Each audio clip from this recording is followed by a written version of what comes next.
आपने जो सिखाया उसमें से 2 बात अच्छी लगी। 4 विषय और इंद्र आहार, भय और प्रचलन, और 5 इंद्रिय शब्द, स्पर्श, रूप, गंध और रस, वो पशु और मानव के बीच का अंतर है वो समझ में आया, और मानव और पशु का जीने का अर्थ अलग अलग है वो समझ में आया।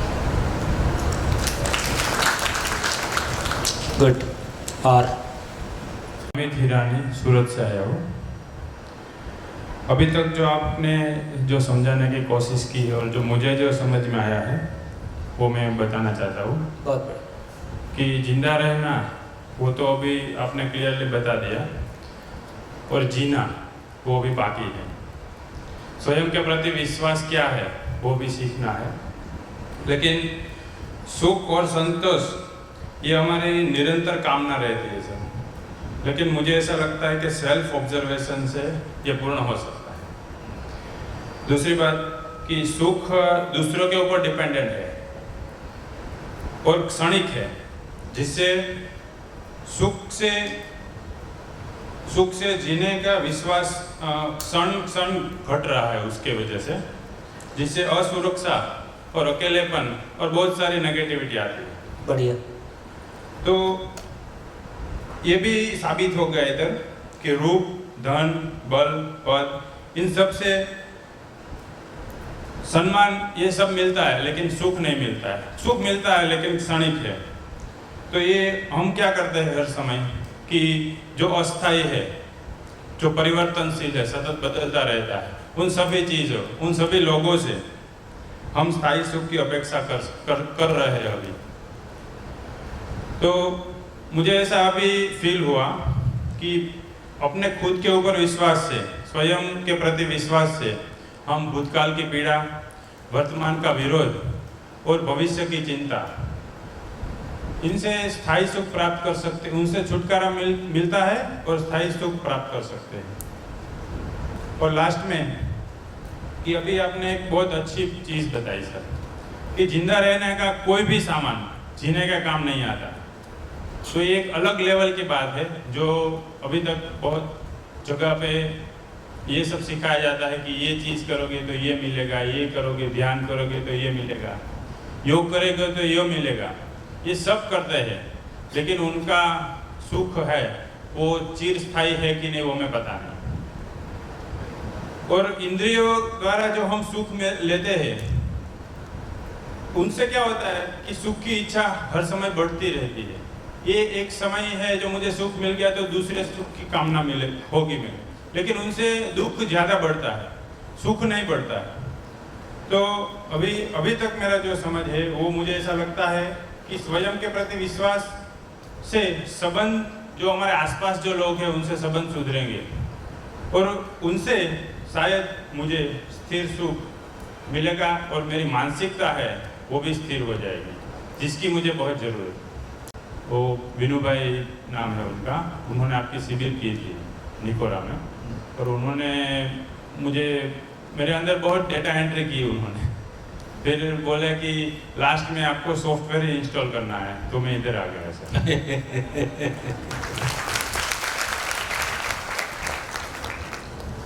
बहुत बढ़िया, गुड। हाँ जी। नमस्कार, मेरा नाम घनश्याम है। चल रहा। मेरा नाम घनश्याम है, मैं बगसरा से आया हूँ। और आपने कल बताया था कि झूठ नहीं बोलना है। मैं भी कई बार ऐसा सोचता हूँ कि मैं झूठ नहीं बोलूँगा, पर कहीं ऐसा होता है कि हम झूठ नहीं बोलेंगे तो हमारे ऐसा होगा, और कई बार बोलना भी पड़ता है। आपकी तरह मक्कम नहीं रह सकता हूँ। और आपने बताया था कि जब ऊपर वाला साथ देते हैं अच्छा काम करते हैं, ये मैं भी मानता हूँ कि ऊपर वाला साथ देते हैं। पर ऐसा कई बार आपने बताया था ना कि दरवाजा पीछे से बंद कर देता है, आगे से खुलता नहीं है, तो क्या करना चाहिए?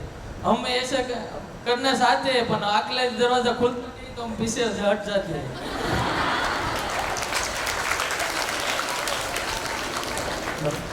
हेलो सर, मेरा एक प्रश्न है। 8 दिन में सारे दरवाजे खुल जाएंगे। सर, मेरा एक प्रश्न है जी। जो मैंने लिख के रखा है वो पढ़ता हूँ।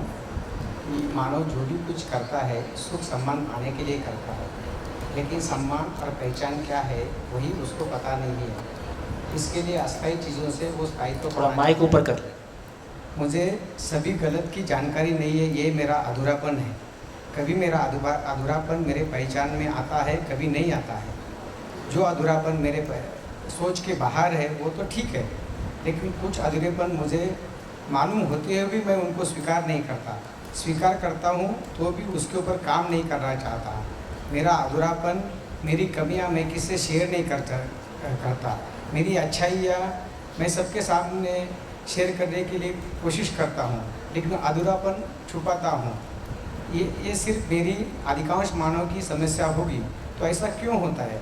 इसके लिए मानव की इवोल्यूशन, प्रकृति की निर्मिति में कुछ है क्या? इसके लिए मेरे संस्कार जिम्मेदार है क्या? इसके लिए मैं खुद जिम्मेदार हूँ, जिसके फलस्वरूप में मैं भूतकाल की पीड़ा का वजन उठाता हूँ।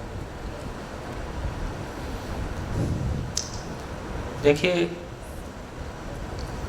लोग ऐसा बोलते हैं कि कोई सुनना नहीं चाहता है। हम ऐसा पाते हैं कि लोग सुनना भी चाहते हैं, समझना भी चाहते हैं, लेकिन हमारे प्रति लोगों को विश्वास नहीं है कि तुम्हारे पास कोई समझाने लायक चीज़ है, इसलिए लोग हमसे सुनना नहीं चाहते। वो उनको भरोसा हो। दूसरी बात, हम अपनी नेगेटिविटी नहीं शेयर करते हैं तो क्यों शेयर करें? पहले ही बहुत दुख है, उसको शेयर करने से, जब भी हमको नेगेटिविटी को शेयर करने से उसका समाधान, उसका रास्ता मिल सकने की संभावना दिखती है कि हम बराबर उसको शेयर करते हैं। तो इसका ये अर्थ है कि हम सुखी होना चाहते हैं, दुखी होना नहीं चाहते। हम वही करते हैं जिससे सुखी हो सकें। नेगेटिविटी को तभी शेयर करते हैं जब उसको ठीक करने की संभावना हमको सामने दिख जाए। होगा काफ़ी कुछ बदलने के लिए। एक काम करते जाइए, जो भी कुछ मन में, इस बहुत तरह के सवाल सबके मन में हैं, कम से कम अपने, अभी बहुत सारे सवालों को हमने एड्रेस करने के लिए जगह नहीं दिया था। इस मंच पे आके ऐसा लगता है कि हाँ हर बात हो सकती है। तो कम से कम सवाल अपने नोट करते जाइए, और जैसे जैसे आगे बढ़ेंगे आप पाएंगे कि उत्तर मिल रहे हैं। जहाँ जहाँ संभव होगा हम बात भी करते रहेंगे। बढ़िया, तो मैं आगे बढ़ूँ? हाँ, बोलो बोलो, बोलिए बोलिए। हेलो। हाँ। नमस्कार भाई जी। वो आप बोल रहे हैं? परिचय। मेरा नाम नरेश बढ़िया है, मैं सूरत से आया हूँ। आप बोल रहे हैं कि पैसे की जीवन में कोई अहमियत नहीं है। मैंने ऐसा नहीं कहा। और पैसे से कोई गरीब और श्रीमंत नहीं होता है, ऐसा तो बोला ना? हाँ, ऐसा बोला। फिर भी इस समाज में लोग पैसे वालों को, इसके पास पैसे के अलावा और कोई क्वालिफिकेशन नहीं होता, तब भी क्यों इतनी क्रेडिट देते हैं? हाँ, ये बात बढ़िया है। तो इसका मतलब है कि जो लोग ऐसा कर रहे हैं उन्होंने पैसे को सबसे बड़ा माना है, इसलिए ऐसा कर रहे हैं, है ना? 100% देखे तो 99। हाँ, तो अभी ये बात आपकी बिल्कुल ठीक है। अभी देखोगे बोर्ड पे दिखाई देगा, तो फिर आप देखोगे कि कितने प्रतिशत लोग जिंदा हैं और कितने प्रतिशत लोग जी रहे हैं। तब इसको निकालेंगे तो आपकी बात का उत्तर मिल जाएगा। तो मैं थोड़ा सा इसको पूरा कर देता हूँ, फिर आगे बात करते हैं। बेटी ने बीच में और उठी थी। हाँ, आप बोल दो अपनी बात, फिर आगे जाओ। आपने इसमें जितना समझाया उसमें मुझे ये बहुत अच्छा लगा, तो मैं कहना चाहती हूँ मुझे कितना समझ में आया। थोड़ा माइक ऊपर। जिंदा रहने की कोई बात जीना में नहीं आती, वो मुझे बहुत अच्छा लगा और मैं पूरी तरह से वो समझ चुकी हूँ। और विश्वास जोड़ता है, अहंकार तोड़ता है। कल्पनाशीलता असीमित है और कर्म स्वतंत्रता से हम जीते हैं। बल, रूप, पद, धन से हम सुख की प्राप्ति नहीं होती है तो वो क्षणिक है, जबकि हमें तो सुख हर क्षण चाहते हैं। जिंदा रहना जो मानव और पशु के बीच समान है, जिसमें 4 इंद्रियां और 4 विषय का समावेश है। पशु और मानव के बीच वंश और संस्कार तो जो तफावत है वो मुझे जानकर नहीं पता था, जो मैं जानकर बहुत अच्छा और बहुत मुझे आ रहा है, समझ आ रहा है, वैसा लग रहा है। और विश्वास और अहंकार के बीच में तफावत जो बहुत अच्छे उदाहरण से आपने समझाया, वो मुझे बहुत क्लियरली समझ आ गया है कि बहुत विश्वास वो हमारे में होता है और अहंकार जो हम दूसरे की कंपैरिजन से करते हैं वो अहंकार होता है। वो मुझे अच्छा लगा और वो इतना मुझे समझ आया। परिचय। जांबूसा कोमल। आपको अच्छा लगा ये जानकर, हमको भी बहुत अच्छा लगा। हाँ बेटा, हो गया। चलिए, तो देखिए थोड़ी सी और चलते हैं। जैसे स्वयं के प्रति विश्वास, इसको समझने के लिए ये सारे शब्द हमारे पहले सुने हुए हैं, लेकिन इसके मीनिंग एकदम अलग है। जैसे मैं कहूँगा कि स्वयं के प्रति विश्वास एक बात है, दूसरा एग्जाम्पल लेता हूँ, गाड़ी चलाने के प्रति विश्वास, खाना बनाने के प्रति विश्वास, गुजराती बोलने के प्रति विश्वास। तो खाना बनाने के प्रति विश्वास और स्वयं के प्रति विश्वास, दोनों में क्या अंतर है?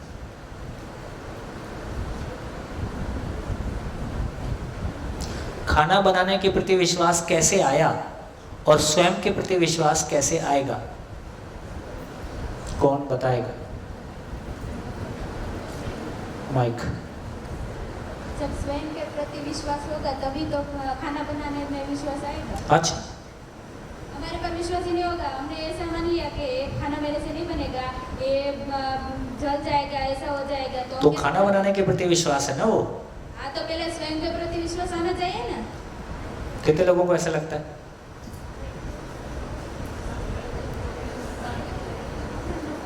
गई भैंस। देखो, जो कौशल्य वाला विश्वास है, खाना बनाना कौशल है कि समझ है? कौशल है। तो कौशल वाला विश्वास हमको आ जाता है। कैसे आया खाना बनाने का विश्वास? माँ को खाना बनाते हुए देखा, फिर उसको साथ में हमने हेल्प किया। कोई दिन उसने कहा कि आज तुम ही बना लो, हमने बनाया, थोड़ा ठीक नहीं बना, फिर ठीक बन गया। लेकिन खाना बनाने के प्रति विश्वास हो गया और स्वयं के प्रति विश्वास में कुछ अंतर है कि नहीं है? क्या अंतर है? ये बात ठीक है कि खाना बनाने का विश्वास भी स्वयं में है, स्वयं में खाना बनाने का विश्वास और स्वयं के प्रति विश्वास। ठीक हो गया? तो खाना बनाने के प्रति विश्वास कैसे आया? खाना बनाने की प्रक्रिया को समझकर। स्वयं के प्रति विश्वास कैसे आएगा? स्वयं की प्रक्रिया को समझकर। स्वयं की प्रक्रिया क्या है? भाव और विचार की प्रक्रिया। भाव और विचार, तो मेरे को गाड़ी चलाना आता है, ये गाड़ी चलाने के प्रति विश्वास है। मेरे को भाव और विचार चलाना आता है, ये भाव और विचार के प्रति विश्वास है, ये स्वयं के प्रति विश्वास। तो अभी हमारी स्थिति कैसी है? अभी स्वयं के प्रति विश्वास है कि गाड़ी चलाने के प्रति विश्वास है? अभी कौशल के प्रति विश्वास है, जीने के प्रति विश्वास नहीं है। जीना कोई चीज है, ये हमारी समझ में भी नहीं है। हम तो जिंदा रहने को ही जीना मान रहे है ना। हम तो इंजीनियर हो गए तो जीना हो गया, डॉक्टर हो गए तो जीना हो गया, पैसा आ गया तो जीना हो गया, ऐसा मान के चल रहे। जीने की समझ हमारे पास नहीं है। जीने का मतलब है अपने भाव और विचार में कोई अंतर विरोध नहीं होना, अपने भाव और विचार में कोई दुख नहीं होना, अपने भाव और विचार में कोई नेगेटिविटी नहीं होना, अपने भाव और विचार में सतत मेरे लिए और सभी के लिए सुखदायी है ऐसा बने रहना। ये अलग दुनिया है। मैं खाना बहुत अच्छा बनाती हूँ इसलिए मेरा भाव और विचार हमेशा ठीक चलेगा, ऐसा नहीं है। कोई भूतकाल की पीड़ा, कोई वर्तमान से विरोध, कोई भविष्य की चिंता, खाना भी है और कपड़ा भी है और पैसा भी है और पद भी है, इसके बावजूद मेरी मानसिकता में कोई ना कोई प्रॉब्लम बने रह सकती है। तो इससे हमारी एक क्लैरिटी बनी कि कौशल के प्रति विश्वास हमने पाया है। हम गुजराती बोल लेते हैं, हिंदी बोल लेते हैं, इंग्लिश बोल लेते हैं। इसका अर्थ ये हुआ कि स्वयं के प्रति विश्वास का मतलब है कि उधर मैंने बोर्ड पे लिखा ही है, इसका मतलब है कि जिसको स्वयं के प्रति विश्वास होगा वो समस्याओं के साथ होगा कि समझण के साथ होगा? समझण के साथ होगा। वो शिकायत के साथ होगा कि शिकायत से मुक्त होगा? जिस मानव के पास में समझण होगा वो शिकायत मुक्त मानव होगा। अभी उम्र बढ़ने के साथ साथ हमारे भीतर शिकायत बढ़ता हुआ दिखाई देता है कि घटता हुआ दिखाई देता है? बढ़ता हुआ दिखाई देता है। उम्र बढ़ने के साथ साथ शिकायत बढ़ता हुआ दिखाई देता है। इससे ये सिद्ध होता है कि हम जिंदा तो हैं। तो कौशल को लेके कोई विश्वास हमारे पास है, लेकिन जीने को लेके, भाव और विचार को लेके विश्वास हमारे पास नहीं है, जिंदगी को लेके विश्वास हमारे पास नहीं है। तो इससे एक हमारी क्लैरिटी बनी कि स्वयं के प्रति विश्वास का मतलब है, स्वयं के प्रति विश्वास का मतलब है स्टेबल स्टेट ऑफ माइंड।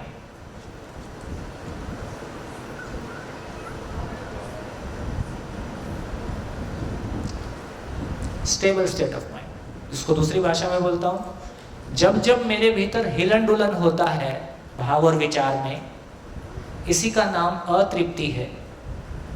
किसी भी परिस्थिति में जब मेरा भाव स्थिर रहता है, हिलन डुलन नहीं होता है, इसी का नाम तृप्ति है, इसी का नाम विश्वास है। कैसे? जैसे मेरे को पता है कि 2 + 2 4 होता है, कोई बोले हमारे यहाँ तो 5 होता है, तो अपने को कैसे लगेगा, है ना? तुम्हारे यहाँ 5 होता है तो होने दो, हमारे यहाँ 4 ही है, 4 ही रहेगा। तो जिस मामले में हमारा कॉन्फिडेंस, जिस मामले में हमारा ज्ञान पूरा है, हमारी समझ पूरी है, जैसे हम कहें भी हमारे यहाँ प्यास लगने से पानी पीते, कोई कहे हमारे यहाँ तो देसी गाय का घी पीते, इससे हमारा विश्वास हिल जाएगा, क्योंकि मैंने कई बार पानी पिया है, जितनी बार पानी पिया है उतनी बार प्यास बुझी है, तो मेरे को कोई शंका नहीं है कि पानी पीने से प्यास बुझता है। अब कोई कुछ भी कहे, तो जिस मामले में हमारा जीना पूरा हो गया, उस मामले में हम हिलते डुलते नहीं है, हमारे विश्वास में हमारा कॉन्फिडेंस हिलता डुलता नहीं है। तो मेरा विश्वास 24 घंटे किसी भी मामले में कभी भी हमेशा स्टेबल हो जाए, इसका नाम समझ है, इसका नाम ज्ञान है, इसका नाम खुशी है। ठीक, तो ये हमारी क्लैरिटी बनी। यदि ऐसा होगा तो ऐसा मानव कैसा होगा? शिकायत के साथ होगा कि शिकायत से मुक्त होगा? शिकायत से मुक्त होगा।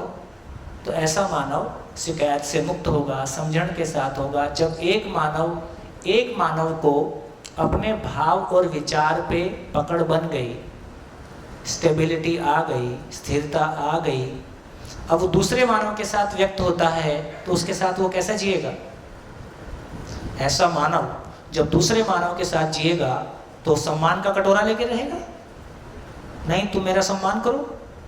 उस सम्मान का कटोरा, प्यार का कटोरा लेके रहेगा कि सम्मान और प्यार का ड्रम उसके पास है, जितना तुमको चाहिए तुम ले लो। वो देने की जगह में होगा कि लेने की जगह में होगा? और कोई व्यक्ति आपको प्यार और सम्मान देने की जगह में है, आप उसको स्वीकार करोगे कि अस्वीकार करोगे? आप उसको अस्वीकार कर दो, ऐसी ताकत ही आपके पास नहीं है। तो दोनों के बीच में संबंध बनेगा कि नहीं बनेगा? संबंध बनेगा ही। इसका अर्थ ये हुआ कि दूसरा जो चाहता है वो मेरे पास है, और दूसरे को ये भरोसा हो जाए जो मैं चाहता हूं इसके पास है, तो क्या होगा? संबंध के प्रति विश्वास आ जाएगा। तो इसका मतलब है जब स्वयं के प्रति विश्वास आता है, जब मेरे भाव और विचार में स्थिरता आती है, तो मैं दूसरे के साथ फिर मैं लेने की अपेक्षा से प्रस्तुत नहीं होता हूँ, देने के भाव से प्रस्तुत होता हूँ, और दूसरा भी ये पहचान लेता है जो मेरी ज़रूरत है वो इसके पास है। तो दोनों के बीच में एक आदान प्रदान शुरू हो जाता है। अभी प्रॉब्लम कैसी है? अभी प्रॉब्लम ऐसी है, इसको लगता है कि मैं समझता हूं तुम मेरे से समझो, इसको लगता है कि मैं समझता हूं तुम मेरे से समझो। अब कौन किससे समझेगा? किसी से नहीं समझेगा। ना मेरे पास कुछ है आपको देने के लिए, ना आपके पास कुछ है मेरे को देने के लिए, इसलिए आदान प्रदान नहीं होगा। आदान प्रदान कब होगा? मेरे पास कुछ है जो आप लेना चाहते हो, आपके पास कुछ है जो मैं लेना चाहता हूँ, या हम दोनों मिलके कोई काम करना चाहते हैं, तो आदान प्रदान होगा। अभी की स्थितियों में उम्र बढ़ने के साथ साथ अपने ही परिवार के लोगों के साथ हमारा आदान प्रदान, हमारी बातचीत बढ़ती हुई दिखाई देती है कि घटती हुई दिखाई देती है? संवादहीनता दिखाई देती है, क्योंकि मुद्दे खत्म होते जा रहे हैं। ठीक, तो इसका मतलब है कि संबंध के प्रति विश्वास होगा, स्वयं में तृप्ति। स्वयं के प्रति विश्वास का मतलब ही है कि तृप्ति का निरंतर स्रोत, स्वयं की तृप्ति संबंध में तृप्ति के रूप में, संबंध के तृप्ति के रूप में मल्टीप्लाई होती है। ऐसा संबंध कैसा होगा? ऐसा संबंध शिकायत के साथ होगा कि शिकायत मुक्त होगा? ऐसा संबंध शिकायत मुक्त होगा।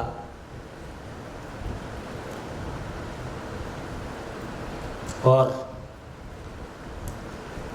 जब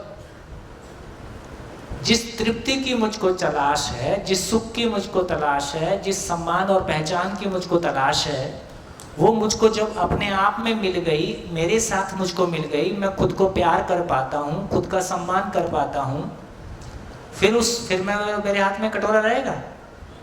तो कटोरा खत्म हो गया। तो पहली बार तब मेरे को पता चला, तो परिवार में समृद्धि आ गया।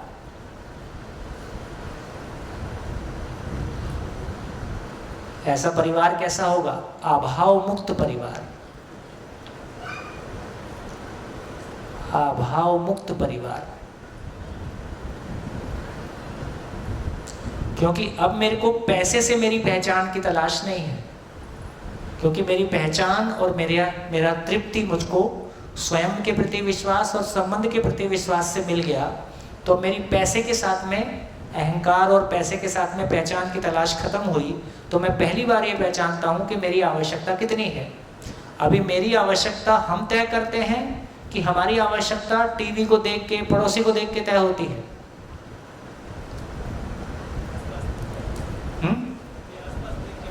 अपने आसपास को देख के तय होती है। बहुत साल पहले रायपुर में एक डाइट मतलब जो जहाँ प्राइमरी स्कूल के टीचर्स तैयार होते हैं, वहाँ एक शिविर कर रहा था। तो टीचर ने अपना शेयर किया, बोले हम 2 लोग साथ में पढ़े, मेरा दोस्त इंश्योरेंस कंपनी में चला गया और मैं टीचर हो गया। बोले एक दिन वो थोड़ी महंगी वाली मोटरसाइकिल लेके मेरे घर आया। बोले देख, इंश्योरेंस में होता तो मेरी जैसी गाड़ी होती। वो तो बोल के चला गया, मेरा दिमाग खराब हुआ। और शाम को जाके उससे महंगी वाली गाड़ी उठा के लाया और उसके घर गया, उसको बता के, देख टीचर होता तो ऐसी बाइक होती। बोल के तो आ गया। 3 साल उसकी किस्त में पटाया। एक क्षण का आवेश, एक क्षण की प्रतिक्रिया ने 3 साल किस्त पटाई। उसको उस मोटरसाइकिल की जरूरत नहीं थी, लेकिन दोस्त से रिएक्शन आ गया। तो इसका मतलब ये है कि अभी हमारी आवश्यकता को, इसलिए कहूँगा, इसको बोर्ड पे उधर लिख देता हूँ। देखो, अभी तक का जितना भी ज्ञान हमने पाया है, विज्ञान से पाया और धर्म और अध्यात्म से पाया, इन सब के बावजूद हम 2 जगह में खाली हैं। इस 2 जगह को भरने की ज़रूरत है। क्या? नंबर एक, अपनों के साथ तृप्तिपूर्वक जीने की योग्यता।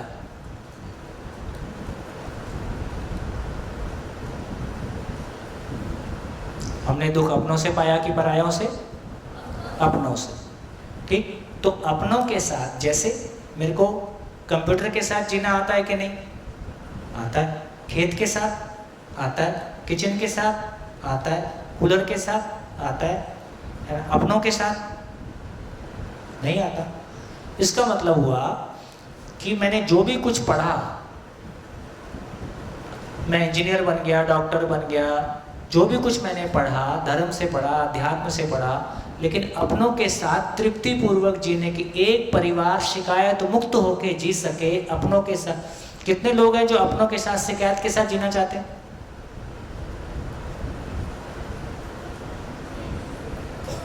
पहली बार पता चला कि हाथ नहीं उठाना। तो दुनिया में कोई भी व्यक्ति अपनों के साथ शिकायत से नहीं जीना चाहता है, लेकिन ऐसी कोई योग्यता हमारी बनी है ना। हमने एमएससी कर लिया। ऐसा करके मैं नहीं ऐसा बोल रहा हूँ कि एमएससी नहीं करना है, लेकिन एमएससी करने से क्या मिलता है और क्या नहीं मिलता है ये हमको पता रहे, और जो नहीं मिलता है उसको कैसे पाना है उसका रास्ता हमको पता रहे। तो एक क्लैरिटी हमारी बनी कि अपनों के साथ तृप्तिपूर्वक जीने की योग्यता हमारी नहीं बनी। ये हमारी पीड़ा है ना। हमने दुख अपनों से पाया है और ताकत भी अपनों से पाई है। हम अपनों से ताकत पाना चाहते हैं, दुख पाना नहीं चाहते हैं। इसलिए आप देख लो, मेरे को तो ये आश्चर्य हुआ है कि जिस तरह के जिस तरह के परिवेश से आप बिलोंग करते हो, उस तरह के परिवेश में इतनी सारी बेटियों का एक साथ शादी के लिए एक नकारात्मक भाव होना, ये मैं शहरों में से ऐसा देखता हूँ, लेकिन ग्रामीण एरिया में भी कोई फ़र्क नहीं है। तो इस मामले में शहरी और ग्रामीण स्थिति में कोई फ़र्क नहीं है कि शादी को लेके बेटियों में और बेटों में भी लगातार शादी के प्रति भय, जबकि हमारे समय में शादी का मतलब है कि लड्डू फूटता था, अभी शादी के नाम पे बम फूटता है। हाँ? हमारे समय में शादी कोई बड़ी उसमें झंझट बहुत कम थे, लेकिन जैसे जैसे हम आगे बढ़े हैं, आदमी के साथ जीने का विश्वास घटता हुआ दिखाई देता है। पहले भी बहुत सारा झेलना था ही। दूसरी बात ये भी इम्पोर्टेंट है कि दूसरों से प्रभावित हुए बिना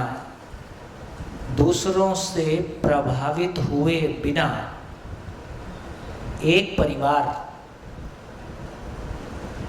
परिवार अपनी भौतिक आवश्यकता का निर्धारण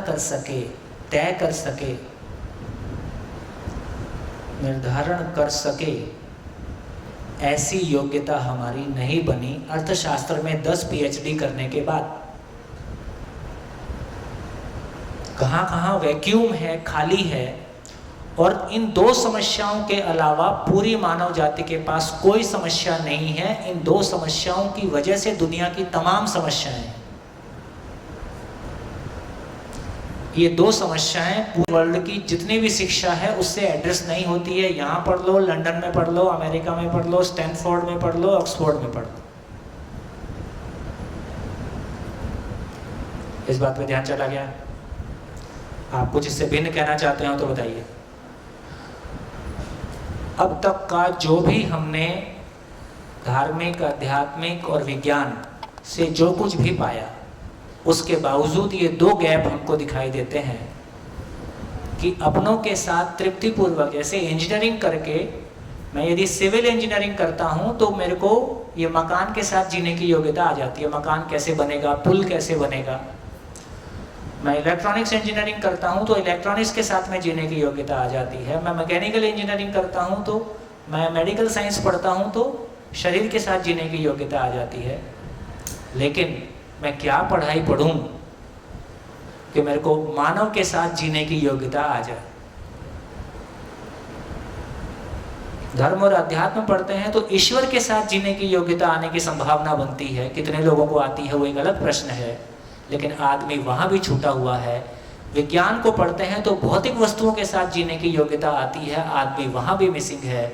एक तरफ ईश्वर केंद्र में है, एक तरफ भौतिक वस्तु और शरीर केंद्र में है। दोनों तरफ आदमी छूटा हुआ है, जबकि आदमी के लिए सब कुछ है।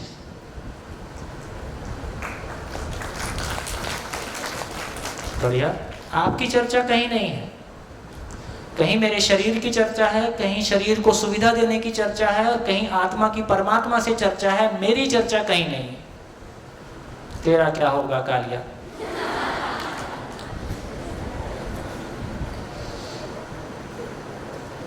लास्ट में सरदार गोली मार दे। तो दोस्तों, ये जो 2 चीजें हैं, इसका नाम जीना है। जीने का मतलब क्या है? जीने का मतलब है अपनों के साथ गिला शिकवा शिकायत से मुक्त होकर जी सकें, बिना दूसरों से प्रभावित हुए अपने परिवार की आवश्यकता का निर्धारण कर सकें, और दूसरे के मकान, दूसरे की गाड़ी, दूसरे की साड़ी देखकर अपने भीतर कोई हिलन डुलन नहीं हो। दूसरे की शक्ल और दूसरे का बाल और दूसरे का खाल देख के अपने भीतर कोई हिलन डुलन नहीं हो। इसका नाम जीना है ना। जीने का मतलब है कि मेरा सुख किसी दूसरे का मोहताज नहीं है, मेरे सुख का सागर मेरे पास। कितना बढ़िया। अरे मजा आ जाएगा, जिंदगी का मजा आ जाएगा। मजा इतना सस्ता था, पता ही नहीं था। चलो वापस लौट आते हैं, इसको थोड़ा समझते हैं। परिवार में समृद्धि देखो 3 मॉडल हैं। एक मॉडल है गरीबी, एक मॉडल है अमीरी, एक मॉडल है समृद्धि।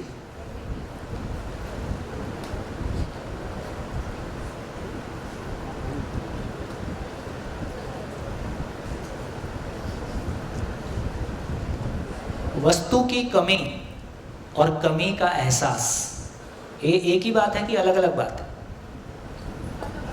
अलग अलग बात है। जैसे किसी व्यक्ति को वस्तु की कमी हो सकती है और कमी का एहसास क्या हो सकता है? किसी को वस्तु की कमी लगे, वस्तु कम है लेकिन पड़ोसी से कंपेयर करके कमी का एहसास नहीं है, है ना? किसी को कमी नहीं है लेकिन पड़ोसी से कंपेयर करके कमी का एहसास है। तो कमी और एहसास दो अलग अलग बातें हैं। तो क्या है? गरीबी क्या है? साधन विहीन है, साधन की कमी है। सर्वाइवल के लिए, साधन की, जिंदा रहने के लिए भी साधन की कमी है, उससे वो दुखी है।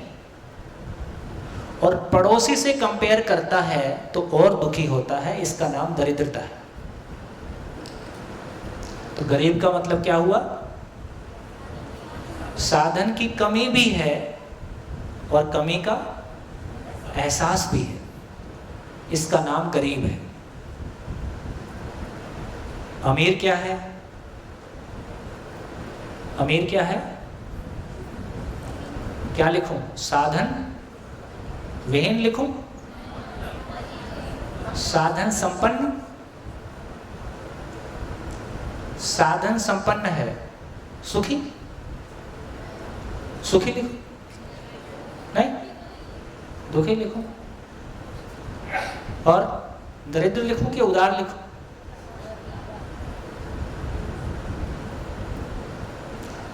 क्योंकि कोई फर्क नहीं पड़ता, है ना? वो भी किसी से कंपेयर करता है। जैसे हमारे एक मित्र हैं, दो मियाँ बीवी, दो बच्चे, ठीक, और 4 गाड़ियां, 2 ड्राइवर, 10 नौकर, ठीक। इसके बावजूद भी उसको लगता है कि यार मैं क्या हूँ, मैं तो चींटी जैसा। क्योंकि उसके दोस्त या उनके शहर के और बहुत लोग उनसे और बहुत पैसे वाले हैं। तो किसी की तुलना में हमारे भीतर गरीबी का भाव बना ही रहता है। इसलिए कहा कि करोड़ों होने से गरीबी दूर नहीं होती है, मानसिक गरीबी, ठीक। तो अमीरी की परिभाषा क्या समझ में आई? साधन संपन्न है, और साधन संपन्न ये उसको खुद को लग रहा है कि उसका पड़ोसी बोल रहा है, वो भी दूसरा बोल रहा है, उसको साधन संपन्नता लगती तो गरीब क्यों महसूस करता? तो साधन है लेकिन किसी से तुलना करके, किसी के कंपैरिजन में अपने आप को छोटा मानता है, और इसलिए दुखी भी है, दरिद्र भी है। इसलिए कोई फर्क नहीं पड़ता आपके घर में साधन कम है या आपके घर में साधन बहुत ज़्यादा है। यदि मानसिकता स्वस्थ नहीं है, भाव और विचार में, भाव और विचार की समझ अपनी नहीं है, तो हम मानसिक रूप से गरीब ही रहते हैं। और कितने गरीब हो सकते हैं, ये बिल्कुल उल्टी स्थिति है। कम साधन वाला व्यक्ति मानसिक रूप से बहुत अमीर हो सकता है। छोटी घटना सुनाता हूँ। लगभग 21 साल कुछ महीने का मेरा इंजीनियरिंग पूरा हुआ और मैं जॉब में आ गया, और 1 साल बाद मेरे अंदर कुछ चलना शुरू हो गया। तो मैंने तय किया भाई यदि मेरे को ज़िंदगी की तलाश है, दिल्ली में क्या है, नौकरी करते हुए 2 घंटे आना, 8 घंटे की नौकरी, 2 घंटे वापस आना, 4 घंटे आना जाना, और 8 घंटे की नौकरी, 12 घंटे की जॉब मिनिमम हो जाती है। उसके बाद आपके पास कोई ऊर्जा नहीं बचती कि आप कुछ और सोचो। तो मेरे मन में एक था कि मैं इससे छूटूं तो कुछ और सोचूं। तो एक दिन मैंने निर्णय किया और जॉब छोड़ दी। मेरे ऐसे किस्से कहानी सुनाने से मैं आपको जॉब छोड़ने की प्रेरणा नहीं दे रहा हूँ, मेरी गरीबी सुना रहा हूँ। तो मेरा छोटा भाई जो मेरे से 6 साल छोटा था, वो मेरे पास आया। वो मेरे से कहता है कि देखो आप ना इसलिए नौकरी छोड़ पाए, पर हमारी अभी आर्थिक स्थिति ठीक नहीं है, इसलिए मैं ऐसा नहीं कर पा रहा। अब वो तो बोल के चला गया। तो मेरे को ये लगता था 24 साल की एज में, जब 22-24 साल की एज में, कि मेरी ज़िंदगी के सारे निर्णय अभी तक या तो परिवार ने लिए या समाज के दबाव में हुए। तो मैं भीड़ में लुढ़कता हुआ एक पत्थर हूँ। मैंने अपनी ज़िंदगी का कोई निर्णय समझपूर्वक नहीं लिया है। और यहाँ से मेरे को समझ में आया कि जो कुछ भी अभी तक निर्णय लिया ये अपने आप में पूरा नहीं है। अब मैं मेरी ज़िंदगी के निर्णय लूँगा, और घर वालों को, समाज को ठीक लगे तो ठीक, नहीं ठीक लगे तो भी ठीक, मैं वही करूँगा अब जो मुझको ठीक लगेगा। और मैंने पहला निर्णय लिया, जॉब से रिज़ाइन किया। वो भाई आके उस पर भी पोछा फेर गया। कहता है ये आप इसलिए कर पाए कि आपकी घर की स्थिति ठीक थी, ये आपका निर्णय थोड़ा ही है। अब मैं बड़ा सोच में पड़ गया। तो फिर मैंने इसको 2 दिन तक उल्टा सीधा करके देखा। इसका मतलब ये है कि जिनकी स्थितियाँ, आर्थिक स्थितियाँ अच्छी नहीं हैं, क्या वो कभी जिंदगी के लिए सोच नहीं पाते? क्या जिनकी आर्थिक स्थितियां अच्छी हैं वो हमेशा जिंदगी के लिए सोचते हैं? दोनों उल्टा करके देखा तो पता चला। तो दोस्तों, मैं समझ लीजिए 92 में मैंने रिज़ाइन किया, अभी लगभग 31-32 साल हो गया। 32 साल के सामाजिक जीवन में लाइफ टाइम जिन्होंने किसी सोशल कॉज के लिए कमिट किया, उनमें से अधिकांश लोग आर्थिक रूप से बहुत सामान्य स्थितियों के थे। और मेरे ऐसे मित्र जिनकी अभी 5 पीढ़ियां भी केवल ना कमाएं और केवल खाती रहें तो भी 5 पीढ़ियों का सामान घर में रखा है, ऐसे सभी लोग जिंदगी के लिए सोच पाए, ऐसा नहीं है। तो इससे ये समझ में आया कि हमारे पास भौतिक रूप में क्या उपलब्ध है ये महत्वपूर्ण नहीं है, संस्कार के रूप में, मानसिकता के रूप में क्या उपलब्ध है वो महत्वपूर्ण है। भौतिक ताकत से बहुत बड़ी ताकत मानसिकता की है, और मानसिकता जैसी होगी आदमी वैसे रास्ते बना लेता है। वो सारे लोग जो आर्थिक भौतिक असुरक्षा का सहारा लेके, ठीक है, ये ऐसे निर्णय किसी एक उम्र के बाद, मैं ऐसे नहीं कह रहा हूँ कि ये निर्णय हमको लेने हैं, लेकिन मैंने ये पाया कि जिनकी जैसी मानसिकता है, अच्छी और बुरी, अपने वातावरण में वैसी परिस्थितियों के लिए वो रास्ते बना लेता है। अभी हमको लगता है कि पैसे में ताकत है, पद में ताकत है, क्योंकि मानसिकता की ताकत का हमने दर्शन नहीं किया है। सारा ये पद और पैसा कहाँ से पैदा हुआ? सारा ये पद और पैसा कहाँ से पैदा हुआ? सारी ये भौतिक वस्तुएं कहाँ से पैदा हुई? कहाँ से पैदा हुई? ये पंखा कहाँ से बन गया? किसी ने सोचा होगा। ये कैमरा कहाँ से बन गया? किसी ने सोचा होगा। यदि हम कुछ भी खेती करें या कुछ भी काम करें तो किसी मानसिकता से ही होता है। इसका मतलब है तमाम भौतिक उपलब्धियां भी किसी मानसिकता की अभिव्यक्ति है। मानसिकता ही, एक तरह की मानसिकता ही किसी भौतिक उपलब्धि में बदल जाती है। तो मुझको लगता है कि हमारा ध्यान इस बात पे चला जाए कि मानसिकता कोई बड़ी चीज़ है, मानसिकता कमाना कोई असली कमाई है, और ये वो कमाई है जो साथ जाती है। जो भी लोग मानसिकता के क्षेत्र में कोई बेहतर परफॉर्म कर रहे हैं, ये उनकी एक दिन की कमाई नहीं है, पीछे से लगातार इसी कमाई में लगे हुए हैं, तब वो आज हमको ऐसी कमाई के साथ दिखाई देते हैं। तो दोस्तों, मेरे को लगता है कि करने लायक काम, एक स्वस्थ मानसिकता कैसे कमाई जाए और कौशल भी कैसे कमाया जाए, जिंदगी में ना वस्तु की कमी हो ना भाव की कमी हो, ऐसा जीवन जिया जा सकता है। अभी हम क्या बोलते हैं, कुछ पाने के लिए कुछ खोना पड़ता है। कितने लोगों ने सुना कुछ पाने के लिए कुछ खोना पड़ता है? नहीं। जब कुछ लगा है तो मतलब अनिश्चित है।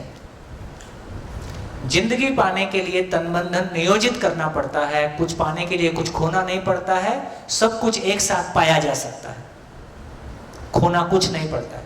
नियोजन करना पड़ता है, इन्वेस्ट करना पड़ता है। खोने में और नियोजन करने में फर्क है कि नहीं है ना? इन्वेस्टमेंट तो हमेशा हमको अच्छा लगता है। तो इन सारी बातों को देखते सुनते हैं तो हमको पता चलता है। क्या समझ में आया? क्या समझ में आया? बड़ा मुद्दा क्या है? मानसिकता बड़ा मुद्दा है कि साधन बड़ा मुद्दा है? मानसिकता ठीक होगी तो साधन धीरे धीरे ठीक कर लेंगे। 10 साल लगेगा, 5 साल लगेगा, कमा लेंगे। तो इसका मतलब ये हुआ कि समृद्धि क्या चीज है? साधन। इसका तो ये भी गया। तो कुल मिला के बहुत फर्क नहीं पड़ता है ना? क्या लगता है, गरीब का दुख ज्यादा है कि अमीर का दुख ज्यादा है?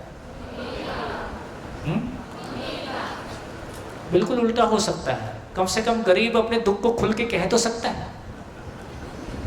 अमीर का तो दुख ऐसा है वो खुल के कह भी नहीं सकता। ये जो परिवार, ये जो अपने भीतर की समस्याएं, ये जो पारिवारिक दुख है, ये तो दूसरी जगह में कितना भी हो सकता है।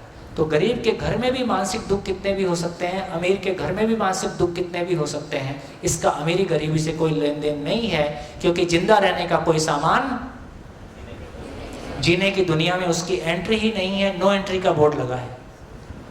इसलिए समृद्धि का मतलब है, समृद्धि का मतलब है साधन संपन्न, सुखी और उदार। उदार का मतलब है जो मानव लक्ष्य के लिए अपने तन मन धन का नियोजन कर पाता है ना? तो ये तीसरा मॉडल आया है। शिक्षा क्या चीज का आश्वासन देती है? शिक्षा हमको क्या चीज का आश्वासन देती है? तुम गरीब से अमीर हो जाओगे, इसलिए तो शिक्षा पाते है ना?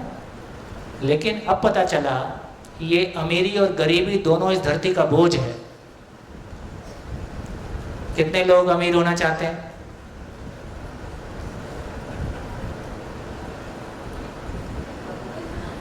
अमीर मतलब मानसिक रूप से गरीब,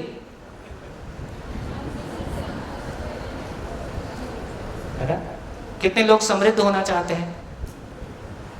नया मॉडल आया है, नया मॉडल आया है ना? ना साधन की कमी हो ना भाव की कमी हो। गरीबी मतलब साधन की भी कमी, भाव की भी कमी। अमीरी मतलब साधन है लेकिन भाव की कमी। समृद्धि मतलब ना साधन की कमी, ना कमी, ना वस्तु की कमी, ना कमी का एहसास। और इसको मल्टीप्लाई, अमीर अमीरी को मल्टीप्लाई करेगा कि अमीर गरीबी को मल्टीप्लाई करेगा? अमीर गरीबी को मल्टीप्लाई करता है। तो इस धरती पे सारी अव्यवस्था अमीरों की मानसिक गरीबी की अभिव्यक्ति है। इस धरती पे जो अव्यवस्था है वो अमीरों की मानसिक गरीबी की अभिव्यक्ति है। यदि अमीर मानसिक रूप से भी अमीर हो जाएगा तो वो कितने लोगों को मैं खड़ा कर सका, कितने परिवारों को खड़ा कर सका, कितनी जगह में आदमी को खड़ा किया। तो ये हमारी रही। आदमी की कमाई आदमी से कम क्या होगी? तो इस साल का टर्नओवर कितना? इस साल का टर्नओवर कितना? एक हफ्ते का टर्नओवर देखो कितने लोग कमाए? 700 लोग कमाए। 700 लोग हमारे साथ विश्वास के साथ जुड़ेंगे कि नहीं जुड़ेंगे?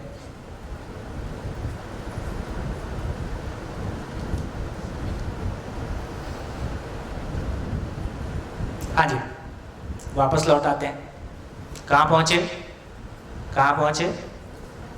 स्वयं के प्रति विश्वास। स्वयं के प्रति विश्वास का मतलब, अब जब मैं स्वयं के प्रति विश्वास बोलता हूं तो आपके भीतर शब्द शब्द रहते हैं कि कोई एहसास आता है? एहसास आता है। क्या चीज का एहसास आता है? भाव की स्थिरता, भावपूर्ण होके जीना, अभाव से मुक्ति। तो यदि मैं स्वयं के प्रति विश्वास के साथ होता हूं तो संबंध में जीने का विश्वास आता है। स्वयं में तृप्ति, संबंध में तृप्ति। अब मेरी भौतिक वस्तु पे निर्भरता नहीं है सम्मान के लिए, पहचान के लिए। तो मैं अपने परिवार में समृद्धि के एहसास को पा पाता हूँ। समृद्धि का एहसास आ जाए तो मेरा परिवार कैसा हो गया? शिकायत मुक्त, अभाव मुक्त परिवार। तो जीने का मतलब क्या हुआ? एक परिवार जी रहा है, उसकी पहचान क्या हुई? अभाव मुक्त है। तो कितने परिवार ऐसा चाहते हैं कि हमारे परिवार में सभी संबंध गिला शिकवा शिकायत से मुक्त हैं और कोई वस्तु की कमी नहीं है? कितने परिवार ऐसा जीना चाहते हैं? सभी जीना चाहते हैं। आप मना करें, ये अपनी हैसियत ही नहीं है, क्योंकि ऐसा ही बाय डिफॉल्ट है, बाय नेचर है कि हम ऐसा चाहते हैं। आज की डेट में सर्वे करके देखें तो आपको अंदाजा लगेगा कितने परिवार ऐसे हैं जो ये कह सकें कि परिवार में कोई गिला शिकवा शिकायत नहीं है, किसी वस्तु का अभाव नहीं है और बहुत टाइम बचा हुआ है। क्या करें? खाली है। मैं शिविर क्यों करता हूं? ये नहीं करूंगा तो मैं क्या करूंगा? खाली हूं। तो शिविर करना मेरी जरूरत है। ये लोग 7 दिन के लिए सिंगापुर चले जाते हैं, हम शिविर लगा लेते हैं, इसमें क्या है? भाई घर में कोई शिकायत नहीं है, कोई वस्तु का अभाव भी नहीं है, अब मैं करूं क्या? तो इसका मतलब ये हुआ अभी हम यदि अपने अपने घरों में झांक के देखें तो कितने परिवार ये कह सकते हैं कि घर में किसी भी संबंध में कोई गिला शिकवा शिकायत नहीं है, किसी भी व्यक्ति में किसी वस्तु के अभाव की मानसिकता नहीं है? कितने परिवार ऐसे होंगे? कितने परिवार ऐसे होंगे? और यदि कोई है तो उसने इस साल कितने मल्टीप्लाई किए? यदि मुझको हिंदी बोलना आता है तो मैं दूसरे को हिंदी सिखा सकता हूँ, मुझको गुजराती बोलना आता है तो मैं गुजराती सिखा सकता हूँ। यदि मैं शिकायत मुक्त अभाव मुक्त होकर जीता हूँ तो मैं कितने लोगों के शिकायत मुक्त अभाव मुक्त होने में इस साल सहयोगी हुआ? तो इस साल का टर्नओवर कितना? ऐसा आएगा कि नहीं आएगा? बढ़िया। तो देखो सूत्र है, जो जिसके पास है वह उसको बांटेगा ही, वह उसको बांटेगा ही। मानसिक रूप से गरीब आदमी क्या बांटेगा? मानसिक गरीबी बांटेगा, मानसिक गरीबी बांटेगा।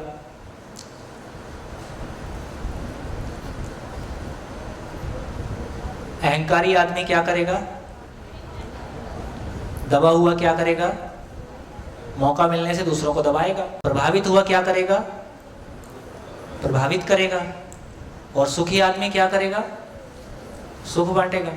कंफ्यूज्ड आदमी क्या करेगा? कंफ्यूजन बांटेगा।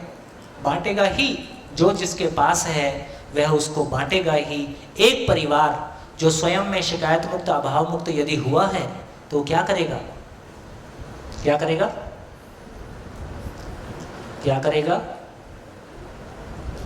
दूसरे परिवार भी शिकायत मुक्त अभाव मुक्त हो जाएं, इसके लिए पैसे लेके काम करेगा कि अपनी खुशी से काम करेगा?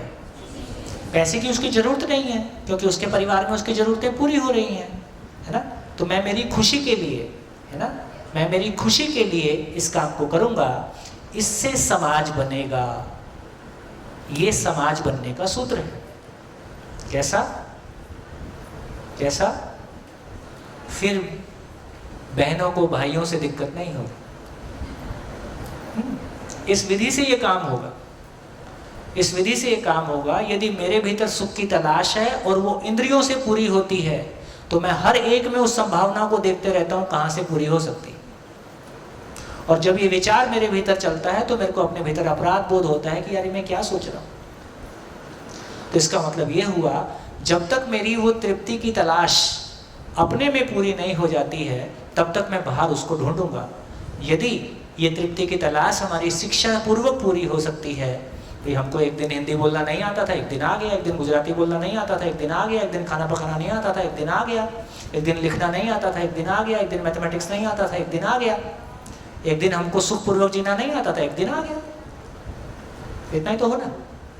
उसका तरीका हमको पता चल जाए, है ना, हमारे भीतर तो उसकी डिमांड है ही है, हम उसको पूरा करेंगे। इसका नाम सही अर्थों में समाज है।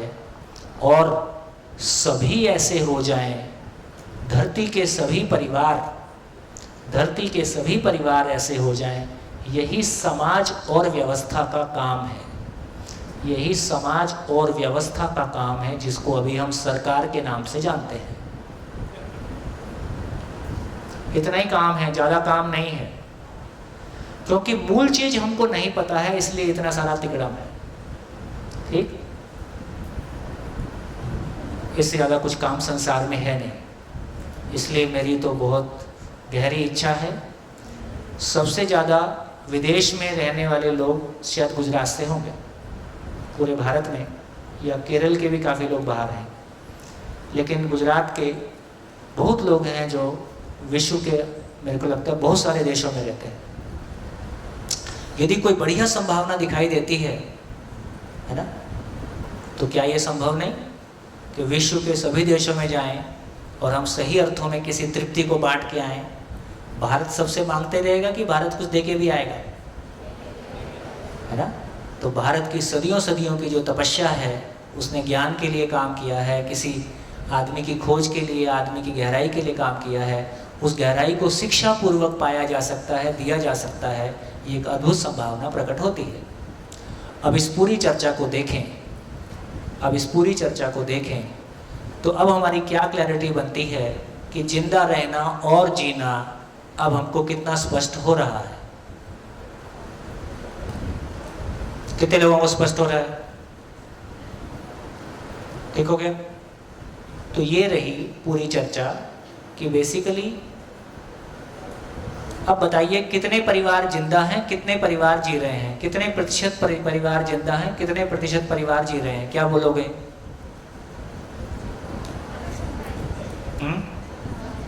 अपने अपने गांव में देखो, क्या बोलोगे? कितने प्रतिशत जिंदा हैं, कितने प्रतिशत जी रहे हैं? माइक से बोलो। 99% जिंदा है और 1% ही जी रहे हैं। वो भी ढूंढना पड़ेगा कौन कौन है। हाँ। कितने लोग सहमत हैं इनकी बात से? ठीक हो गया? और कितने प्रतिशत लोग जीना चाहते हैं? सभी जीना चाहते हैं, है ना? क्यों नहीं जी पा रहे हैं? क्यों नहीं जी पा रहे हैं? मानसिकता के कारण। तो मानसिकता ठीक कर लें, किसने मना किया?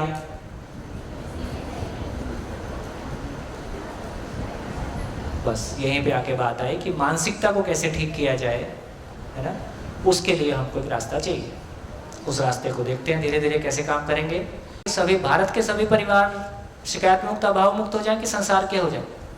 ये अपने तो कई परिवार बाहर भी रहते हैं। संसार के सभी परिवार शिकायत मुक्त, अभाव मुक्त हो जाएं, यही समाज और सरकारों का या व्यवस्था का काम इतना ही है। उसमें साधन वाला पक्ष ज्यादा महत्वपूर्ण है कि मानसिकता वाला पक्ष महत्वपूर्ण है? भाई एक आदमी 1000 एकड़ 10,000 एकड़ जमीन दबा के बैठा है, इसने कितने सारे लोगों के जिंदा रहने का अधिकार छीन लिया। यदि समझदारी होगी तो ठीक काम करेगा। अभी चाइना गवर्नमेंट में, चाइना का जो प्रेसिडेंट, वो राष्ट्रपति शी जिनपिंग, अभी मैं एक न्यूज़ पढ़ रहा था कि उसने ये किया है कि पूरे देश में अमीरों का पैसा गरीबों तक कैसे पहुंचे, इसके लिए योजना बना रहे हैं।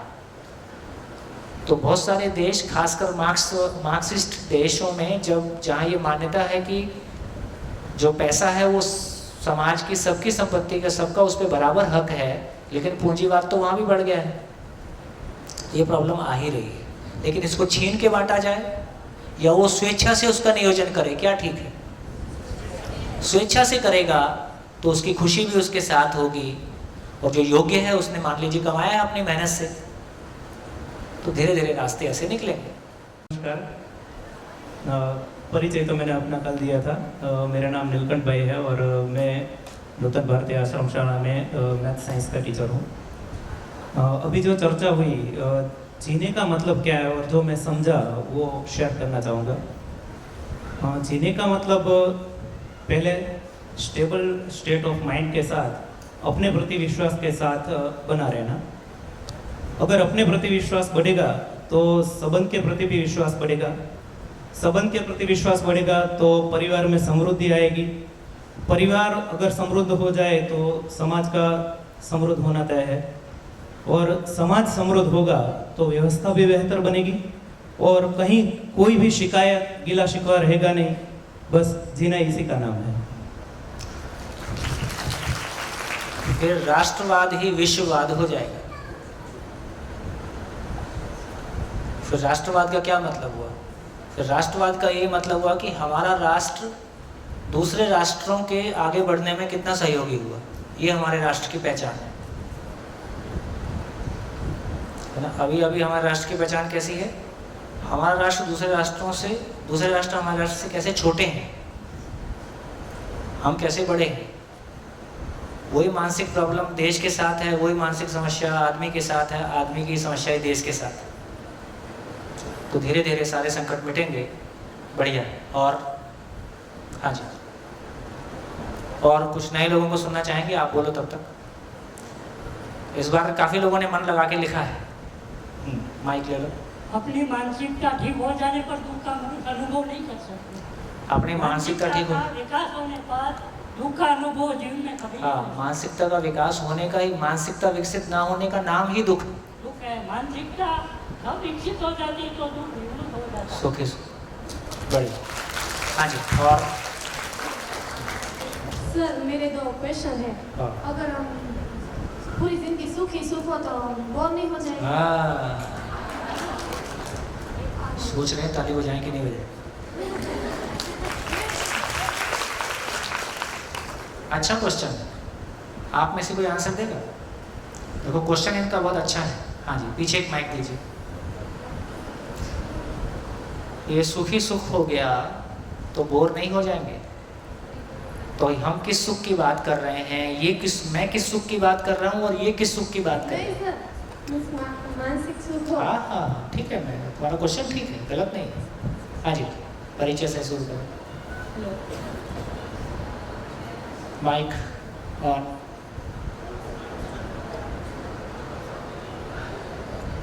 माइक ऑन नहीं है। हेलो। हाँ। मेरा नाम सुरभि है। माइक। हेलो। हाँ। मेरा नाम सुरभि है और मैं जूनागढ़ से आई हूँ। सो सर की आई थिंक कि सर की बात का ये जवाब है कि वो सुख का मतलब है कि आप कोई भी स्थिति में एक स्टेबिलिटी फील करो, चाहे वो सुख हो या दुख हो, बट जो आप उसमें ना आपको दुख होना चाहिए ना आपको खुशी। When you feel stable in any situation, I think आप वो बोलना चाहते हैं। सुखी सुख का मतलब हम खुश महसूस नहीं करते हैं, कोई बात कोई भी स्थिति में हम स्टेबल फील कर सकते हैं। हाँ। उन्होंने जो बोला कि जो सुखी सुख होगा तो हम उससे उग जाएंगे, मगर जब हम सिर्फ अपने ही सुख के बारे में सोचते रहेंगे तभी ये प्रॉब्लम होगा। मगर सुख जो देने में है वो लेने में नहीं है। अगर हम दूसरों को सुख देने का सतत प्रयत्न करते रहेंगे तो हम तो सुखी हो गए ही, और उसका हमें वो अपचा नहीं होगा। पीछे माइक। बढ़िया बढ़िया, पीछे माइक। हाँ जी।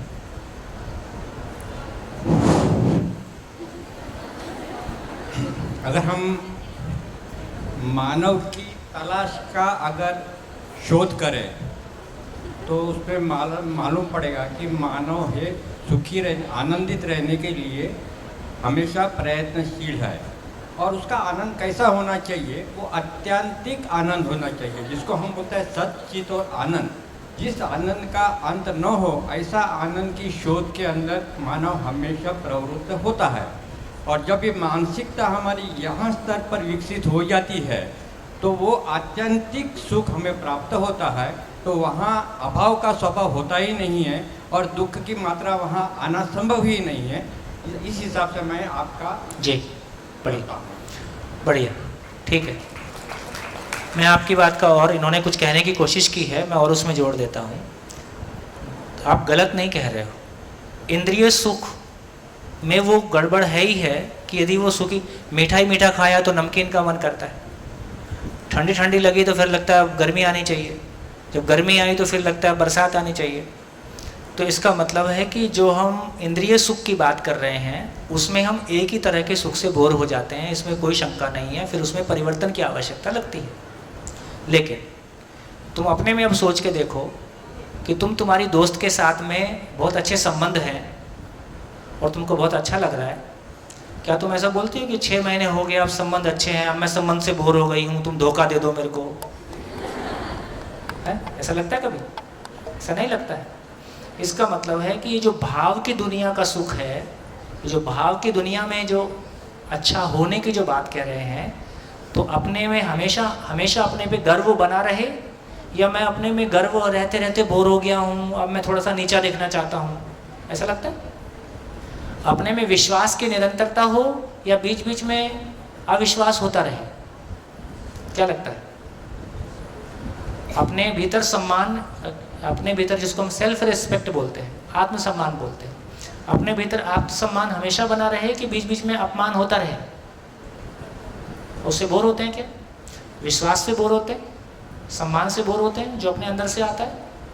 अपने भीतर भाव की स्टेबिलिटी बनी रहे, जब स्थिरता बनी रहती है तो हम जब हमारे भीतर हिलन डुलन होता है तब हमको खराब लगता है, जब हम स्थिर होते हैं तब हमको खराब लगता है ना। जब हम स्थिर होते हैं तो हमको अच्छा लगता है। जैसे आप कोई क्वेश्चन पूछते हो, मेरा कॉन्फिडेंस लूज हो जाए तो मेरे को कैसा लगेगा? खराब लगेगा। आप कुछ भी पूछो, मेरे को कोई फ़र्क नहीं पड़ता, मेरा कोई भीतर से ऐसा नहीं लगता कि पता नहीं क्या पूछ लेंगे। जो पूछेंगे ज़िंदगी से ही पूछेंगे, ज़िंदगी की बात आती है बात कर लेंगे। तो ये मेरे को स्टेबल बना रहा हूँ, ये अच्छा लगता है कि मैं हिलता डुलता रहूँ, मुझको ये अच्छा लगेगा। स्टेबल बना रहा हूँ, इसलिए इसमें कभी परिवर्तन की आवश्यकता नहीं लगती है। जो तुम्हारा कहना है, इंद्रिय सुख में निरंतरता नहीं होती है। एक तरह का इंद्रिय सुख पाने से उसमें परिवर्तन की आवश्यकता लगती है, उससे हम बोर भी हो जाते हैं। ये कहानी इधर जिंदा रहने में ये कहानी लागू होती है, जीने में ये कहानी लागू नहीं होती। समझ में आया? गुड। हाँ जी, और बोलिए माइक।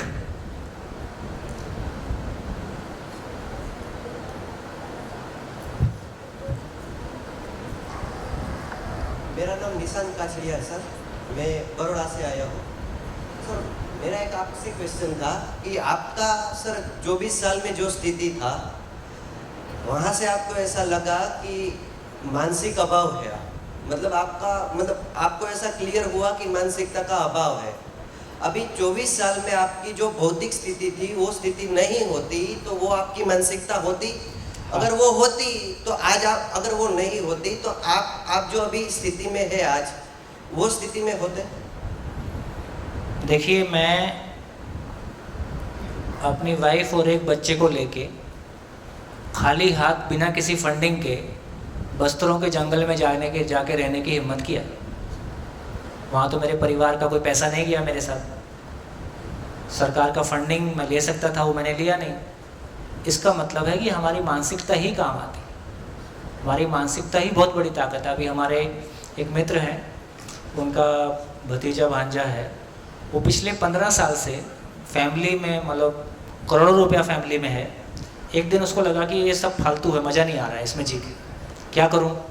खाली हाथ हो जाऊं। जेब खाली किया और निकल गया। आज वो 15 साल से कम 20-25 कंट्रीज़ घूम चुका है। जहाँ भी जाता है उनके साथ रहना शुरू कर देता है और ऐसे ही वो अलग अलग तरह के प्रयोग करते रहता है। अभी मैं सही और गलत की बात नहीं कह रहा हूँ। खाली जेब 25 कंट्री घूम लिया है, 50 कंट्री घूम लिया है।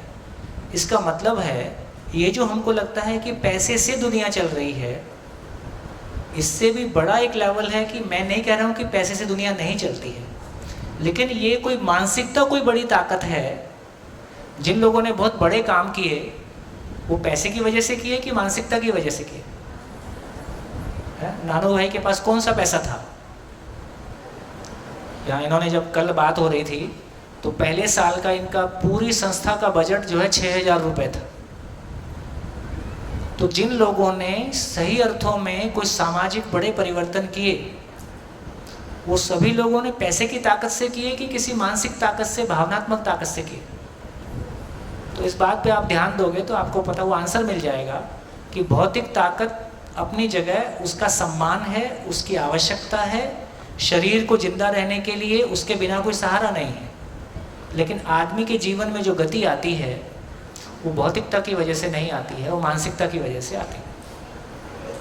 मैं थोड़ा ऐड करना चाहूँगा सर। मैं ये बोल रहा हूँ कि मैं ये नहीं कर रहा हूँ कि सब कुछ चाहिए, मतलब भौतिकवाद में। मैं ये बोल रहा हूँ कि थोड़ा सर्टेन चाहिए, कि सर्टेन लेवल के बाद आप सर्टेन कितना होता है आपके हिसाब से? सर्टेन क्या है? मतलब मेरा जो फिजिकल नीड्स है, मतलब कि जैसे मैं अपना खुद का, मतलब बॉडी का जो रिक्वायरमेंट है वो पूरा कर लूँ, उसके बाद कितने में हो जाएगा? मतलब रोज का रोज खाना हो जाएगा। बस इतना? तो इतना होने में क्या दिक्कत है इस देश में? नहीं, फिर हम बात कर रहे हैं। ऐसा होने में क्या दिक्कत है? इतना बढ़िया शरीर है, इतना बढ़िया मन है, कहीं भी पैदा कर लेंगे। यदि काम करेंगे तो क्यों हम नहीं जिएंगे? ऐसी कोई प्रॉब्लम भी नहीं है। आज देखिए, मेरे को लगता है कि सभी इस बात को स्वीकारेंगे, 1 लाख महीने पाने वाले को जम के डांटा जा सकता है, 10,000 रुपये पाने वाले को नहीं डांटा जा सकता।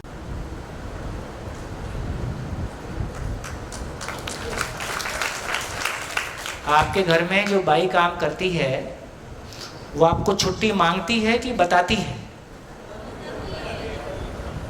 बताते हो, कभी कभी तो हम कहते हैं यार फ़ोन तो कर दिया कर, ठीक। और लाख वाले को बिठा के जम के डांट सकते हो क्योंकि उसके पास ऑप्शन नहीं है। 10,000 वाले को डांटना संभव नहीं है। इसका मतलब है जो अपनी मेहनत का खा रहा है उसके साथ आप ज़्यादा कुछ नहीं कर सकते, उसके लिए ऑप्शन हमेशा उपलब्ध है। मुश्किल नहीं। हाँ जी, और बोलिए, कोई अच्छी बात नहीं बता रहे हो आप? हाँ, इस पूरी चर्चा से देखो हमारे भीतर कई बार बल्ब जलता है ना। ये पूरी बात को सुनने से जहाँ जहाँ हमारे जीवन की आशाएं निराशाओं में बदली हैं, जहाँ जहाँ हमारा जीवन कुंठित हुआ है, जहाँ जहाँ हमको लगता है कि रास्ते नहीं हैं, हमको रास्ते दिखने शुरू हो जाते हैं। अपनी ज़िंदगी में अपनी ज़िंदगी का रास्ता दिखना शुरू हो जाए, इससे बड़ी खुशी और कुछ नहीं हो सकती है। तो आपको क्या रास्ता दिखा, बोलो परिचय से। मेरा नाम माया है, मैं 8वीं कक्षा में पढ़ती हूँ। मेरा क्वेश्चन ये है कि सभी लोग सुख के पीछे ही क्यों दौड़ते हैं? ऐसा क्यों नहीं होता कि सुख उनके पीछे आए? आता ही है, मतलब इसमें कोई देखो अभी जब आप कह रहे होते हो तो अभी ये क्लियर नहीं होता कि आप इंद्रिय सुख की बात कर रहे हो कि सही अर्थों में किसी सुख की बात कर रहे हो। जब उसकी बात कर रहे हो तो वो तो पीछे पीछे आता ही है। जितनी मेहनत करो रिजल्ट उससे ज़्यादा है। देखिए अभी सामान्य ज़िंदगी में एक सेंटेंस सबके पास बना रहता है कि मैंने ज़्यादा मेहनत की, रिजल्ट कम आया। ये कॉमन सेंटेंस सुनने को मिलता है, मैंने मेहनत ज़्यादा किया ज़िंदगी में लेकिन रिजल्ट कम आया। इस प्रोसेस में चलने के बाद आज तक मेरे को एक भी आदमी नहीं मिला जो ये ना कहता हो कि मैंने जितनी मेहनत की रिजल्ट उससे ज़्यादा है। इसका मतलब इतना ही हुआ कि जब हम नदी के बहाव में तैरते हैं तो हमारे साथ नदी का बहाव मदद करता है, हमारी मेहनत से ज़्यादा गति हम पाते हैं। जब हम नदी के बहाव के विपरीत बहते हैं तो हमारी मेहनत में से कुछ माइनस हो जाता है। तो जब हम अस्तित्व के नियम के विपरीत जीने की कोशिश करते हैं, जिंदा रहने को जीना मानते हैं, मेहनत ज़्यादा होगी कम होगी? मेहनत ज़्यादा रिजल्ट कम। और जब हम जीने को समझकर जीने की कोशिश करते हैं, मेहनत कम रिजल्ट ज़्यादा। सिंपल, इसमें कुछ भी मुश्किल नहीं है। हाँ जी, और बोलिए। सुख चल के हमारे पीछे आता है। हाँ जी। मेरा नाम खुशी। कोई गरीब व्यक्ति होता है तो वो अमीर व्यक्ति की कार को देखकर बोलता है काश मेरे पास भी ऐसी कार होती तो बाद में तो ये पॉजिटिव, तो मानसिक रूप से वो पॉजिटिव है या नेगेटिव? आप ही बताओ। आप बताओ। आप बताओ। मुझे पता होता तो मैं आपसे थोड़ी ना पूछती। आधा पता, क्वेश्चन करने के वाले के पास आधा आंसर होता ही है, तभी वो क्वेश्चन कर पाता है। तो क्या लगता है तुमको, मानसिकता स्वस्थ है कि अभी बीमार है?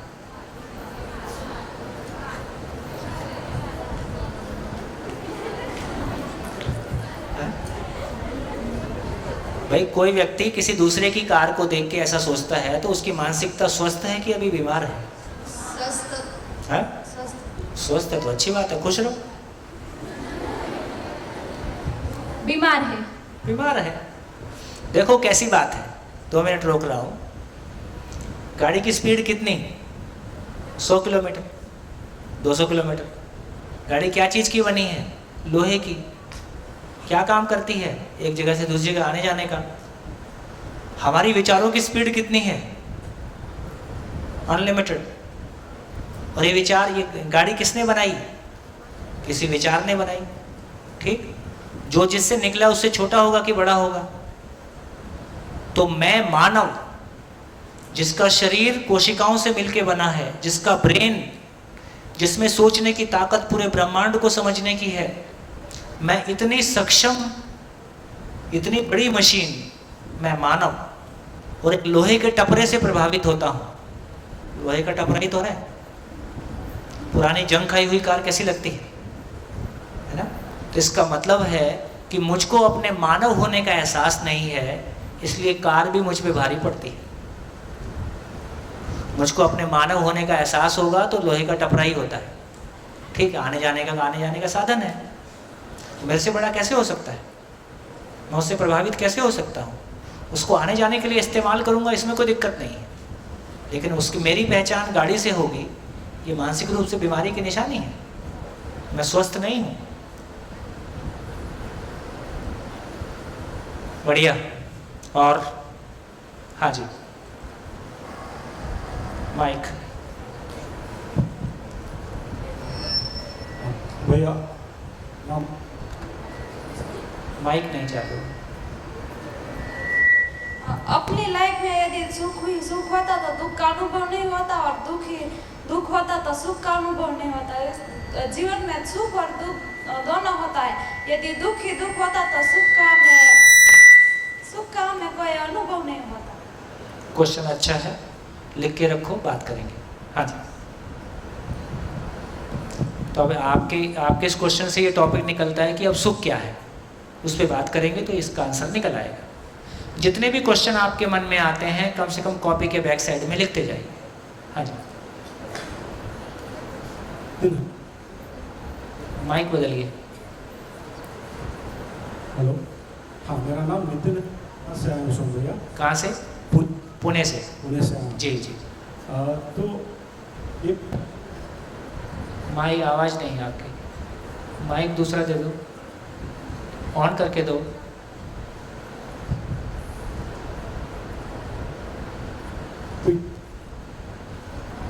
मेरे हाथ में ही कुछ मोबाइल है। तो सोम भैया, ये एक प्रश्न है, जो 4 विषय आपने बताए थे उसमें आहार,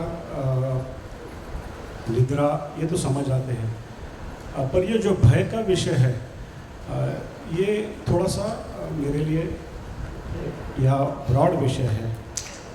और जिस तरीके से आपने सम्मान के लिए पैसा, धन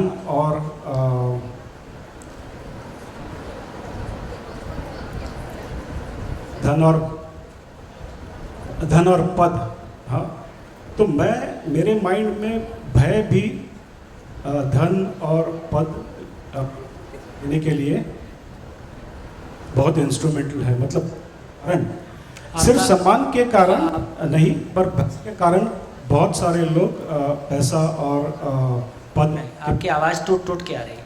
हाँ, तो जैसे आप एक मानसिकता तैयार कर रहे हैं जिसके लिए हम बहुत धन्यवाद देते हैं, पर वैसे एक बड़ी फैक्ट्री है जो भय निर्माण करती है आज, जिसके वजह से लोगों को पैसा और पद पाने की इच्छा होती है। जैसे मैं शहर से आता हूँ, तो आज अस्पताल में जाते हैं तो 1-2-3 लाख रुपए खर्च होते हैं, तो लोग डर जाते हैं। बिल्कुल ठीक। हाँ, तो ये जो भय का माहौल फैलाने वाली, जो मानसिकता क्रिएट करने वाली जो फैक्ट्री है, वो आज हमारे ये आपके मानसिकता तैयार करने से बहुत बड़ी है। तो इस पे कुछ बताएंगे, ये इसको कैसे एड्रेस किया जा सकता है? देखिए, ओरिजिनली सारे स्कूल मानसिकता तैयार करने की फैक्ट्री है, और इससे बड़ी कोई फैक्ट्री विश्व में हो नहीं सकती। ठीक हो गया? तो यदि हम ये सिंपल बात ये कह रहे हैं कि यदि केमिस्ट्री और फिजिक्स और मैथमेटिक्स और इंग्लिश को क्लासरूम में लाया जा सकता है, तो ज़िंदगी को भी क्लासरूम में लाया जा सकता है। और अभी वो स्थितियाँ बन ही गई हैं लगभग सभी जगह। जैसे जैसे हमने भौतिकता देखी है और उसकी अंतिम सीमा देखी है, तो इस बात पे हमारा ध्यान जा ही रहा है कि ये मानसिकता पे कुछ काम करना पड़ेगा। इसलिए वेल बीइंग और वो लाइफ स्किल्स और तमाम तरह की चीज़ें मल्टीनेशनल्स में और कॉरपोरेट में और गवर्नमेंट सेक्टर में, सॉफ्ट स्किल्स, ये सारी बातें होने ही लगी हैं। जैसे जैसे आगे बढ़ेंगे इन सब की आवश्यकता बढ़ ही रही है। तो इन चीज़ों को देखेंगे तो एक समय तक हमने आध्यात्मिकता के सहारे केवल ईश्वर आराधना में जियो और सुखी हो जाओ ऐसे मॉडल पे चले। उसमें जो उपलब्धि हुई सो हुई, और जो बचा है वो शेष ही है। फिर एक भौतिकता का दौर चला कि शरीर और पैसा और भोग में सब कुछ है, इसको भोग के देखो। लगभग उसके भी एंड पे हम आ ही रहे हैं। तो मेरे को लगता है कि इसमें कुछ नया नहीं है। एक स्टेप के बाद अगला स्टेप ग्रेजुअली आ ही जाता है। मानव जाति की जो आवश्यकता बनती है वो अवतरित हो ही जाती है। शुरुआती दौर में वो एक छोटा सा दिखाई देता है, यदि जिस मॉडर्निटी की बात आज हम कर रहे हैं, बड़ी फैक्ट्री की बात हम कर रहे हैं, इसकी उम्र कुल 200-300 साल है। मानव जाति का इतिहास लाखों साल का है, उसमें 200-300 साल में कोई एक चीज़ उभरी है, उसका एंड भी दिखाई दे रहा है ना। और आज एजुकेशन की बात करें, वो पिरामिड भी गिर रहा है, पॉलिटिकल पिरामिड भी गिर रहा है, सारी चीज़ों को देखें तो सारे पिरामिड गिर रहे हैं। तो इसमें कोई नई चीज़ की ज़रूरत है ही है। यदि इसमें कोई ज़िंदगी देने का दम होगा, अपने आप फैल जाएगी। फैलने में बहुत टाइम नहीं लगेगा। केवल ज़माने को ये भरोसा करने की ज़रूरत है कि जो हमारी ज़रूरतें हैं वो एड्रेस हो सकती है। हाँ जी, नमस्ते सोम भैया। कुछ मेरा सवाल भी उसी निगड़ित था जो नितिन भाई ने पूछा। जो आपका एग्जाम्पल देखा, आपने 2-3 और एग्जाम्पल्स भी बताए। अब मैं मेरा प्लेसमेंट अगर करूँ सोसाइटी में, समाज में, तो ये सारी बातें मानसिकता के लिए मुझे जानना और समझ भी गया। अब मैं उसमें कदम रखना चाहता हूँ और बनना चाहता हूँ। तो आपने जो किया, मुझे आज ऐसे लग रहा है, शायद मैं गलत हो सकता हूँ, कि वो एक एक्सट्रीम था। मुझे उस एक्सट्रीम में मैं जाऊँगा तो ज़रूरत नहीं। हाँ, तो एक भय पैदा हो रहा है, क्योंकि मेरे ऊपर निर्भर होने वाले बच्चे हैं। और जैसे उन्होंने कहा, मेडिकल रीजंस या एजुकेशन, कुछ भी रीज़न के लिए थोड़ा पैसा तो ज़रूरी है। बिल्कुल ठीक। वो मैंने कमा लिया है और अभी मैं पूरा आनंद लेना चाहता हूँ और धीरे करके आगे चाहता हूँ। साथ ही साथ दूसरे समाज में ये भी लोग सारे तो मेरी मानसिकता या आपकी मानसिकता तक पहुँच नहीं गए हैं, तो उनकी मानसिकता थोड़ी सी डिसीज्ड है या गलत है। तो उनसे मैं प्रोटेक्ट करते हुए मैं साथ साथ आगे कैसे बढ़ूँ? तो कहीं ना कहीं मुझे 2 नावों में पाँव रखना जैसा चीज़ है, पर कहाँ ये जाता है कि 2 नावों में पाँव नहीं रखना चाहिए। तो प्रैक्टिकल इसका मैं इस्तेमाल कैसे करना शुरू करूँ? दूसरा दिन है, 8वें दिन बात करेंगे। ठीक है। और कुछ? बढ़िया, नमस्कार, फिर मिलेंगे इनके बोलने के बाद।